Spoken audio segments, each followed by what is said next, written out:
que dañuy juum man ngeen baal ma ndax ñu ngi ci domaine développement économique man damay def politique mais dañuy juum parce que ferme bi di tax leeral bi am solo bu njëkk ngeen baal ma ci historique bi SACIF moo ko gasoon jamono Abdou Diouf mais bi mu ko gasee objectif bi tey moo doon lii askan wi liggéey ci mais camp politique bi ñoo ci duggoon ba tool bi tëjoon na benn 7 ans 8 ans ñooñu nag ndaw liy wax tey dafa bokkoon ci bureau mag ñooñu nga xam ni ñoom xeexoon nañu ba ñu ni tool bi dafa am ay tendance A ak tendance B ba ñu tëj suñu ferme loolu nag la ñuy moytu ñu leen di wax ni ndaw lu jóg pour def fi politique am nga droit def politique mais lii kuréel la goo xam ni ku ci nekk sañ nga ci bokk li ñuy tere fi mooy ethnie ak kuy politique kon bu ñu déparé ni ñun ndaw yi Pastef moo tax ñu ne attention suñuy nawle lañu suñuy nattangoo lañu mais leeral leen aussi jot na ferme bi par assemblée générale rek la am obligation de rendre compte contrat bi moom moo wax ni heure bu ñu liggéeyee 7 millions yi dafa war a dem ci 15 GIE 15 GIE boobu nag bu ci demee dañu am bureau 9 membres ak 33 délégués comité at bu jot bu ngeen bayee ba pare partenaire bi dina jox 7 millions depuis 2009 depuis 2009 ba 2019 bi ci la contrat boobu jeex Falilou Atta actuel fi mu ne moo fi nekk moom sax yokku na contrat bi ndax mi ngi ci 14 millions 12 millions campagne bi waaw bu campagne jotee dafay def 12 millions ndax bu njëkk ba 7 la woon mu defaat léegi fi mu nekk nii 12 millions 2 yi aussi dafay dem ci comme ni mu ko demandé ci conseil municipal bi parce que loolu la contrat bi wax tey boo demee ci instance administration bi ak mairie bi fépp ci Fandène contrat GIE ferme sous de Lalane ma nga fa jox nañ ko délégué bi jox ko sous-préfecture jox ko mairie bi ba lu ci waay bëgg a xam boo demee ci sa délégué boo ko demandé information dina la xaalis boobu bu ñëwee comme dañ koy jot par ay tranches selon ko nu mu ñëwee mais comité directeur bi définir na ni muy dikkee dañuy wax ni jeunesse sport dafay am agriculture day am élevage dafay am social dafay am santé dafay am extra kenn ku ci nekk da ciy am fonds de roulement maanaam très bien comité directeur bi ñiy wax ni effectivement c'est normal parce que comité directeur lañ bokk fonds de roulement dafay am en tout cas daal côté bu ci nekk am na rubrique doo xam ni dañ ko ciy def ndax boo xoolee at yi ñu passé ñu ngi ci boo xoolee Fandène plus de 1000 et quelques adhérents yoo xamante ne nii ñu ngi leen dugal ci côté santé ci couverture maladie universelle. bu ñu toogee di liggéey ci biir mandat président bi ñetti at maanaam ñetti yoon la ñuy réunion ci at mi ñetti yoon na yooyu nag bu ñu réunion ci at bi GIE bi ki mu war a rendre compte mooy comité directeur bi comité directeur boobu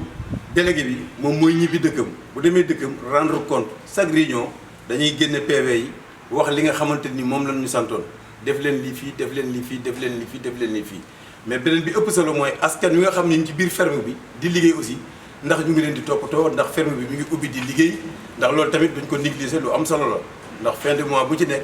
lu mat 10 millions 15 millions tàbbi ci gafaka ndaw Fandène dafa am solo ñuy orienté waat ndaw yooyu leen wax ni casquette politique bi nañ ko moytu ak développement bi bu ñëwee nag ci problème foncier bi Jean boobu wax dafa am loo xamante ni man commission domaniale Fandène laa bokk moom mi ngi procès en cours lotissement boo xam dafa am litige ba dem tribunal mi ngi fii ci ginnaaw procès bi ñaareel bi ci des moom dafa ma interpellé pour ñu auditer ñu mais moom dama ko interpellé ndax bi muy nekk ndaw fii ci tool bi il est le seul personne boo xamante ni moo nekk ndaw lu nekkoon secrétaire ci biir tool bi tool bi tey ku ne xam ne ni bëgg jàmm moo ñu fi bàyyi mais superficie bi matatul 100 hectares te moom mi ngi woon ci kuréel bi léegi nag bu ñu demee ci ginnaaw fekk ñu fay lotissé nii may wax ak yow bërki démb maa ngi demoon ci titre commission domaniale fekk fa benn bailleur boo xamante nii ñoom ñu ngi am benn contentieux tribunal moom Jean ca la bokk yóbbu na dossier bi Fandène dossier boobu mënaguñ ko vider au niveau de mairie bu mu nax ndaw Fandène yi ni leen damay def politique sangoo deru bëy boo xamante nii li mu bëgg ak fa mu jëm bokkul. moom amuloon sax pour wax parce que lañ ko interpellé la ñu interpellé maire defe naa maire moo ci war a tontu te mu nekkoon ay jafe-jafe yoo xamante ni waa Fandène jeunesse bi jaare ko ci parti bi ñuy wax Pastef ñu junj woon ko keroog donc yaakaar naa ni loolu maire moo ci war a tontu donc te yaakaar naa ni dina ci tontu donc loolu mooy li nga xamante ni moom laa bëggoon a jëkk leeral ndax amu ci kàddu ndax moom mënoo nekk juge nekk parti donc bu fekkente ni leeral dafa am loo xam ne dañ ko war a def leeral ci tool bi du moom moo ko war a justifier mais dafa am keneen koo xamante ni kii moom ki ñu doon interpellé moom la ñu laaj pour mu def càmbar xool tool bi naka lay doxe parce que li tax mu am ci solo mooy que ni convention bi lié tool bi ak partenaire bi ak GIE bi maire yi moom moo koy approuvé donc te am na droit pour mën a càmbar liggéey boobu ndax dox na ni mu ware donc loolu moo tax ñu interpellé ko ci pour mu mën ñu cee gindi donc loolu mooy solo lu jëm ci tool bi donc ginnaaw loolu dañ ni seytaane waxul dëgg mais yàq na xel seytaane waxul dëgg mais yàq na xel moo tax biñ ma nee jarul wax ma ni naa ko leeral parce que li mu jëkk wax lu jëm ci wàllu lotissement boobu j'ai les documents en main donc benn coopérative d'habitat la boo xamante ni bi ñoo moom lotissement bi donc ma jàppale leen ci lu bëri lu jëm ci jafe-jafe ya ñu fa doon am moo tax ñu confier ma zone boobu pour ma koy superviser donc loolu moo dugal ci wàllu woowu ma rappelé ne suufu Walaalaan la woon te biñ koy lotissé c'était en 2006 ñu affecté ko coopérative bi donc fexe naa ba vraiment propriétaire terrain yooyu ñu am ci terrain yi ñu leen ci war a jox donc loolu moom premier point bi pour wax ne wax jooju taxawul te dama bëgg a dalal xelu waa Fandène que ni loolu amul pour ñi ma xam leneen li moo nekkoon lu jëm ci wàllu CIVD de moom muy wax ni dafa am ay millions yoo xamante ni dafa jaar ci man te am naa dossier en cours donc yooyu man CIVD bi laa gannaaw di ko wax man maa tax ñu créé ko muy 12 villages yu zone nord yi ñu am ci projet boo xamante ni bi wax dëgg yàlla lu mat 27 hectares boo xamante ni bi ñu bëri jàpp nañ ci gas nañ fa forage boo xamante ni bi wax dëgg yàlla maire moo ko gasoon donc loolu noonu pour permettre nit ñi ñu mën a am liggéey kon kuy def loolu xalaatoo jël xaalis boo xamante ni bi ñu ne xaalisu CIVD pour mën a jëriñoo ko man weesu naa fa may jëli xaalisu mbootaay pour jëriñoo ko dëgg yàlla man may jël ci sama poche di def ci nit ñi pour que mu mën a avancer mais nekkul loo xamante ne lii vraiment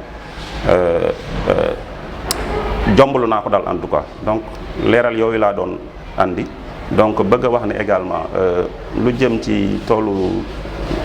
GIE Sursaut bi jeunesse bi na ko jël en main te bu laajee maire pour ñu résilier contrat bi parce que ki nga xamante moo jël tool bi mënul honorer mënul honorer convention bi ñu signé donc lu comme mënu ko honorer dafa laaj vraiment bu fekkee dañuy résilier contrat bi ñu keneen koo xamante ni dañ koy jox wala ñu jox ko jeunesse Fandène bi ñu liggéey ko ñu bëgg a def agriculture dem def agriculture wala ñi nga xam ne dañoo nekk ci centre de formation yi génn ci te amuñu possibilité pour dem liggéeyal seen bopp ñu affecté leen suuf ci ñu dem liggéey ko loolu moo gën ñu nekk fii parce que quoi qu'on puisse dire xaalis bi bëri na wax na keroog ni 10 ans yi 2009 ba 2019 yëpp at mu ci nekk 7 millions moo ciy dugg boo wàññee 10 ans yi ça fait 70 millions nga jëlaat beneen convention bi nga xamante ni moom la ñu amal donc 12 millions par an mais loolu xaalis bu bëri ça tourne aux environs de 100 millions donc loolu tam vraiment xaalis boobu comme ndaw yi Fandène ñoo ko moom askanu Fandène ñoo ko moom boobu ba léegi mu tegu ci loxo ay benn groupe loolu dañ ko war a saytu ci loolu la ñuy interpeller maire ak yeneen problème yi nga xamante ni askan wi jàppante woon nañ ko ci biir Fandène